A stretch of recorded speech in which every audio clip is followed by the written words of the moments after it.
Monoşıtık çeşni masti olastan Monoşıtık çeşni masti Baby baby why baby why हमारे लिए देश परदेश एक जैसा है भाई साहब।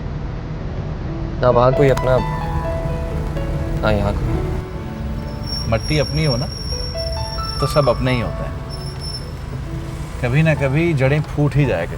अभी भी कहती हूँ यहाँ से, अभी भी कुछ नहीं बिगड़ा।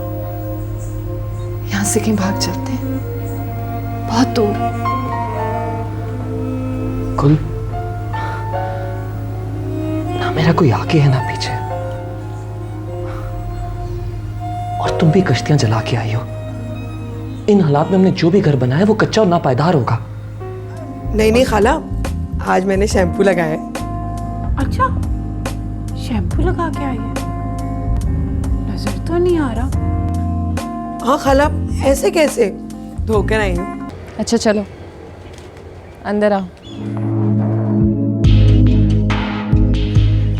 वैसे एक बात कहूँ, तुम हो बड़ी मजे की चीज। वो फैसले जिनको करने के बाद दिल बेचैनी महसूस करे, उसमें बेहतरी की गुंजाइश होती है, या फिर उन्हें छोड़ देना चाहिए। मोहब्बत तो इंसान को मजबूत करती है। फिर मैं रोज मुझ पे एक नया इल्जाम लगाते हो, आज कमजोर कर देने का लगाते हो।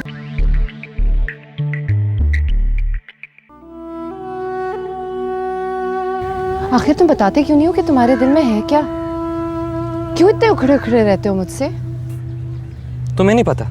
जानती हूँ कि तुम मेरी और टली की वजह से, पर इसमें इतना नाराज होने वाली क्या बात है? इतनी बेवकूफ तो तुम नहीं हो जो ये सब नहीं समझती। मगर मैं इतनी बड़ी बात इतनी आसानी से हजम नहीं कर सकता कि जिस शख्स के साथ एक कमरे में इतने महीने से तुम रातें गुजारी वो तुम्हारा कुछ नहीं लगता। अभी तो इतने लंबे अरसे से मैंने खुद को राजी किया था कि तो ये शादी तुम्हारी मजबूरी थी, मगर अब क्या दलील दूं खुद को? जिस शख्स के साथ मैं रातें गुजारती हूँ ना एक कमरे में, एक रत्ती भी मुझे हासिल नहीं कर सका है। जानते हो क्यों? क्योंकि मेरा सब कुछ तो तुम्हारी अमानत है। इससे तो बेहतर था कि तुम वाकई उससे शादी कर लेती। तुम उसके साथ देखता था तो तकलीफ होती थी मुझे, मगर अब तुम्हें उसके साथ देखकर राहत होती है। मुझे घिन आती है। घिन आती है तुम्हें? मुझसे घिन आती है तुम्हें?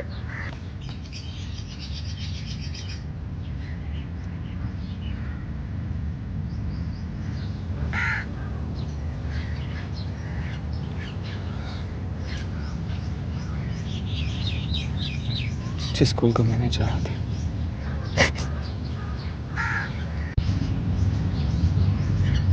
ये वो गुल तो नहीं। मुझे तुम बहुत खास लगी थी, बहुत खरी। तुम्हारे इस खरेपन से तो मुझे मोहब्बत हुई थी। तुम्हें मिलावट कब हुई कुल?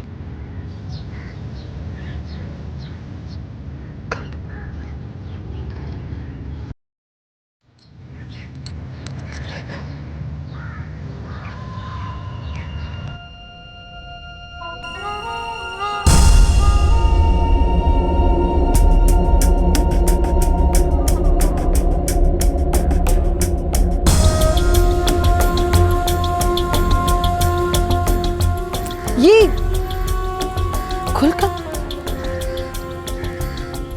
खुल।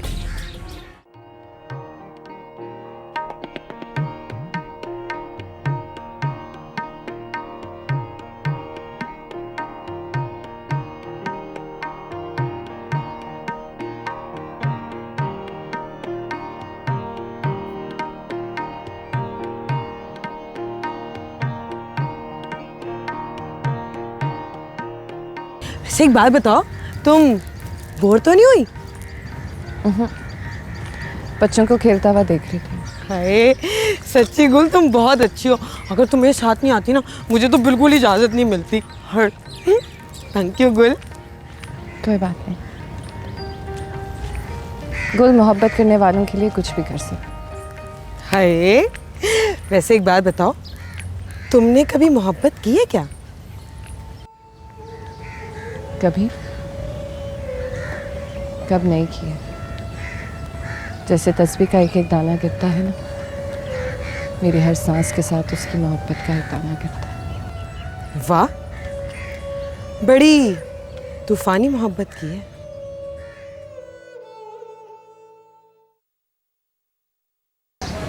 मेरा ख्याल है कि अब हमें काम शुरू करने में देर नहीं करनी चाहिए।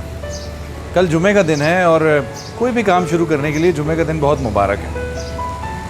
मेरा ख्याल है ठेकेदार को बुलवा के उससे तखमीना लगवाते हैं और कंस्ट्रक्शन का काम फ़ौरन ही शुरू करा लेते हैं। जी, कल का दिन वाकई मुनासिब रहेगा इस काम के लिए भी। और वो मैंने अपने लिए एक फ्लैट देखा है, सोच रहा हूँ वहाँ शिफ्ट कर जाऊँ। क्यों, यहाँ आपको कोई तकलीफ? नहीं, ऐसी कोई बात नहीं है। आप लोगों से मुझे जो खुलूस मिला वो मैं ज़िंदगी भर नहीं भूल सकता। वो तो ठीक है, लेकिन इस अचानक फैसले की वजह? अचानक तो नहीं, मेहमान बनकर आया और मेहमान बनकर रहा भी। लेकिन मेहमान बनकर ज़िंदगी तो नहीं गुजारी जा सकती ना।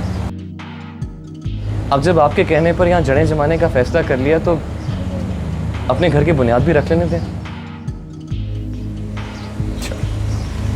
जैसे अल्लाह को मंजूर।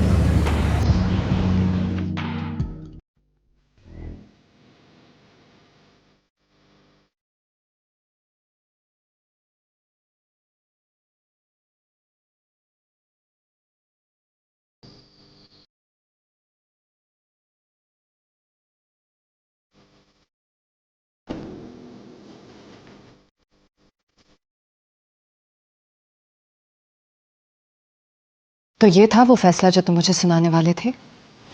हाँ। क्यों जा रहे हो तुम? मैं तुमसे कुछ पूछ रही हूँ यासिन। आहिस्ता बोलो, ये मेरी आखिरी रात है इस घर में और मैं इज्जत के साथ यहाँ से जाना चाहता हूँ।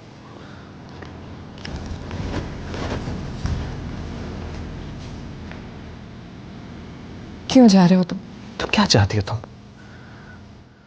कब तक यहाँ पड़ा तुम्हारा और तुम्हारे उस नामनाथ शौर के ड्रामे देखता रहूं? तो किससे कहे देखो, मैं तो तुम्हारे साथ जाने के लिए तैयार हूं। ये मुमकिन नहीं।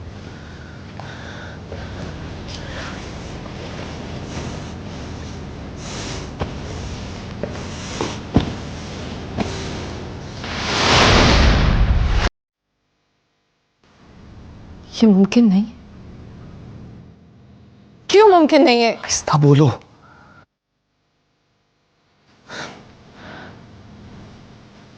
तुम जानती हो मेरी पोजीशन। मैंने भी नया नया बिजनेस शुरू किया और मुझे तो किसने कहा था बिजनेस शुरू करने को? तुम्हें पता नहीं था कि सगीर अहमद के साथ बिजनेस करने से तुम फंस जाओगे? तुम्हारी गलतियां और बेवकूफियों की सजा मैं क्यों भुगतूं? और मैं तुम्हारी गलतियां बेवकूफियां खुशी खुशी भुगतता रहूं? किस लिए?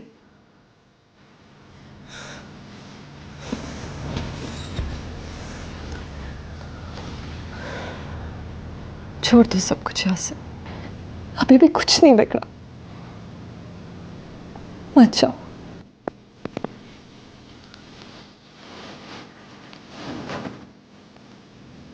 तुम सब कुछ अपने हाथों से खुद बिगाड़ चुकी हो।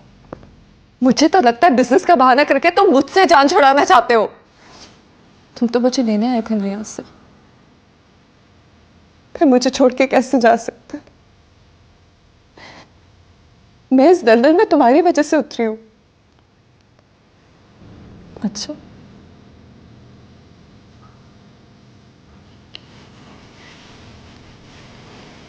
मैं सिर्फ एक घर छोड़ रहा हूं, तुम्हें नहीं। तुम मुझे लेने आओगे ना? किसी की बीवी को भगा लेने पे क्या सजा मिलती है जानती हो? मैं उसकी बीवी नहीं हूं। चलो मान लिया, ये भी मान लिया कि उसके साथ 3 महीने रहने के बावजूद तुम्हारा उससे कोई ताल्लुक, कोई रिश्ता नहीं है। किससे तुम ये बात मनवाओगी? और अगर तुम ये ऐलान कर देती हो कि तुम उसकी बीवी नहीं और ये निकाहनामा झूठा है, तो सबसे पहली दफा तुम पे ही नाफिज होगी। धोखाधड़ी और झूठा निकाहनामा की। और उसके साथ साथ बगैर निकाह के बगैर किसी शरई रिश्ते के एक छत के नीचे किसी गैर मर्द के साथ रातें गुजारने का मकरू और गलता इल्जाम भी लगेगा तुम पे।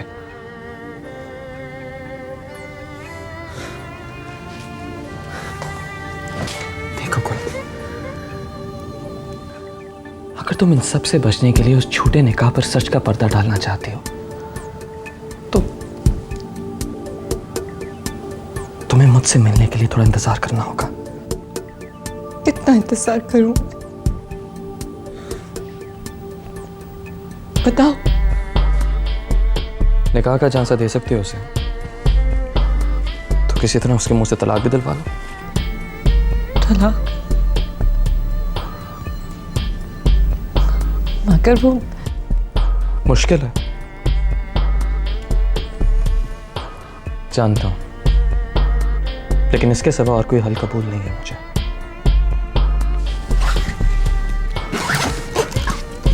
मुश्किल है पर नामुमकिन नहीं। Best of luck. लेकिन उस दिन के इंतजार में मैं यहाँ पड़ा नहीं रह सकता।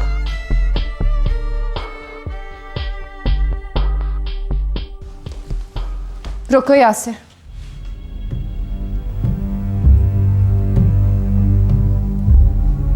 चार दिन में तुम्हारी ये फरमाइश भी पूरी कर दूंगी। सिर्फ 4 दिन।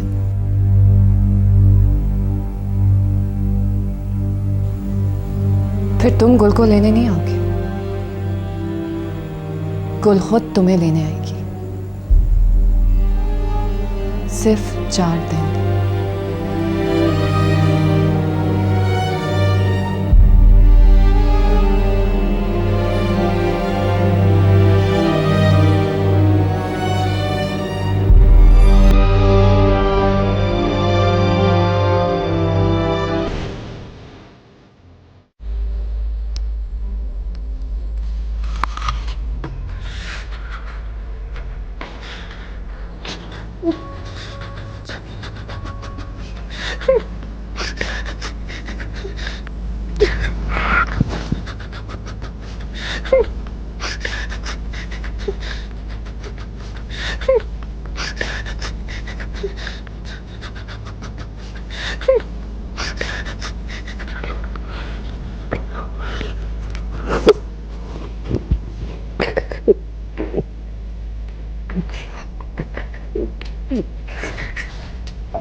खुल कहाना नहीं है, खत्म हो गया। तुझे तो पता ना बाजार में कहाँ से मिलता है, ले आ जाके वहां से। मुझे बचाती नहीं हो, मुझे मैं खुद ले आता वहां से।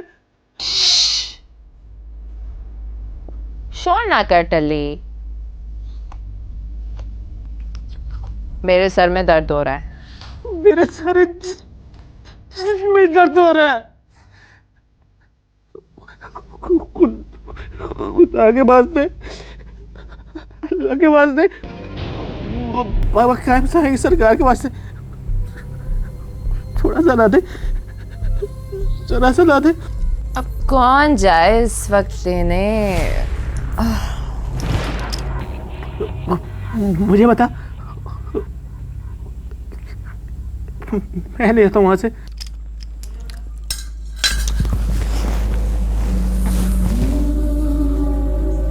बताऊं? वो हाँ, धात भूल गई। भूल गई, भूल गई, भूल गई, भूल गई, भूल गई। इतना गुस्सा, तो कुछ करना ही पड़ेगा।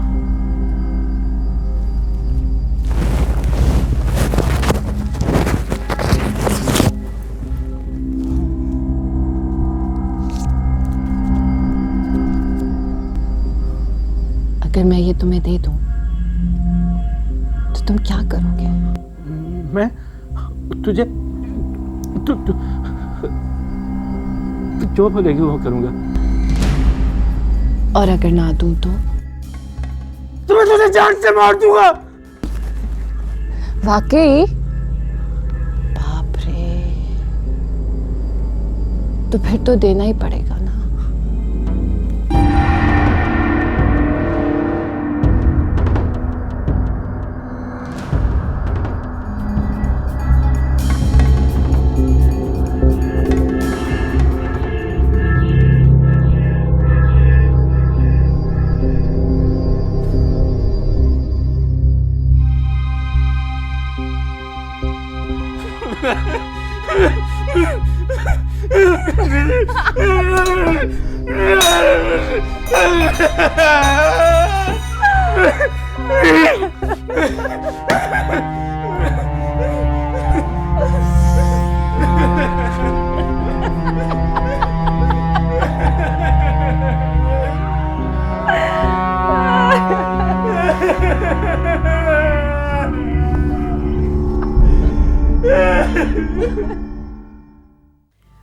दम नहीं है क्या तेरे हाथ में हलीमा? जोर से दबा। हाँ तो जरूर मियाँ, ये क्या सोचा तुमने? अरे अम्मा सोचना क्या है, अभी गौर कर रहा हूँ मैं। अब इतना ज़्यादा भी गौर करने की ज़रूरत नहीं है। ज़्यादा छांटने से कंकर ज़्यादा निकलते हैं। अरे अम्मा बेटी का मामला है, ऐसे कैसे? मेरे से ज़्यादा दुनिया देखी तुमने। मैं तो समझती हूँ कि नरमी के लिए यासिर से अच्छा जोड़ कोई हो ही नहीं सकता। मगर अम्मा वो तो क्या वो तो? खबरदार जो तुमने उल्टा सीधा बका होगा तो। वो बहुत गुस्से वाला है। तो क्या हुआ, मर्दों पे गुस्सा जचता है। अब मैंने तो हमेशा उसे नरमी और तहम्मुल से बात करते देखा है। तुमने कब उसका गुस्सा देख लिया? ख्वाब में देखा होगा। जी नहीं, ख्वाब में तो मैं सिर्फ निम्मो के अब्बा को देखती हूँ। चुप रहो, खबरदार जब पीछे बोली तो। हाँ तो सगीर मियाँ, तुम बात तो करके देखो। करूँगा बात अम्मा, पहले जरा बाहर से वापस तो आ जाएं। बाहर जा रहे? लेकिन वो तो यही रह रहा था। नहीं रहने तो यहीं वाले हैं, लेकिन 2-1 हफ्ते के लिए जा रहे हैं। शायद कुछ काम है, कुछ उनके बकाया जात हैं, उसकी अदायगी के लिए शायद वापस आएगा तो करूँगा बात। ओ फिर तो तुम फौरन बात कर डालो। भाई परदेश का क्या भरोसा, पता नहीं 2 हफ्तों में क्या से क्या हो जाए। जिस लड़के के ना आगे कोई हो ना पीछे हो और पाँव पे भी खड़ा हो, उस पर बहुत लोगों की नजर होती है। वो जमाना और था जब रिश्ता देने के लिए खानदान देखा जाता था और भरे कुनबे में लड़की दी जाती थी। आजकल कहाँ वो जमाना। आजकल माओ ने लड़कियों को वो तरबियत ही नहीं दी कि भरे कुनबे में वो निभा कर सके। अब हमारी बहू को देखो, अगर ये बड़े कुनबे में जाती तो क्या होता। अब हमारी कुनबे में भी क्या हो रहा है।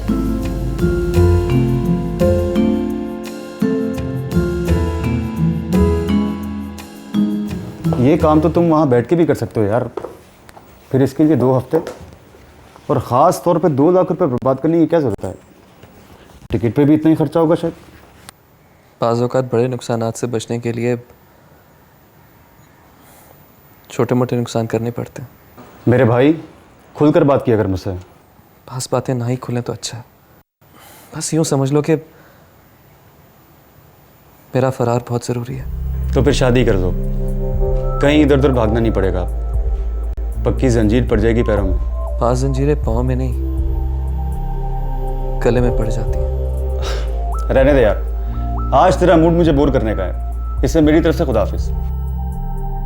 एक मर्तबा फिर मशवरा दूंगा कि नया कारोबार है, इसे किसी दूसरे के आसरे पे छोड़ के मत जाना। मशवरे का शुक्रिया। यानी तू नहीं मानेगा? ऐसा क्या होने जा रहा है वहाँ पे जो तू भागा जा रहा है? खुदाफिज।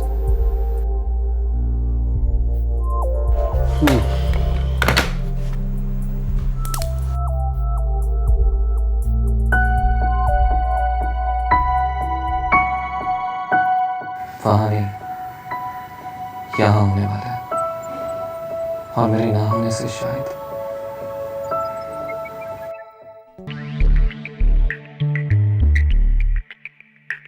यार कली को तूने मारा,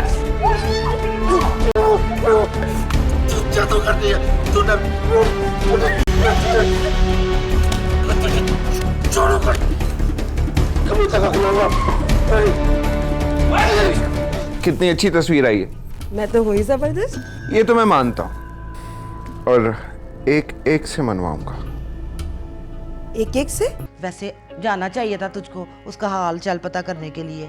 सगीर पट्टी करवा के लेकर आया है। तू मेरे सराहने बैठ के उसकी मैयत को क्यों पीट रही है? खुदा की फिटकार पड़े उस पर। जब से वो मिली है ना, मेरा बच्चा इतना सा होके रह गया। काफी अम्मा कहाँ कहाँ की सोच रही है, कितनी दूर की। सोचना पड़ता है बेटा, सोचना पड़ता है। जिस घर में ब्याहने वाली बेटी हो उसके लिए बहुत आगे की सोचनी पड़ती है। मैं तो ये कहती हूँ, इससे पहले की बात मशहूर हो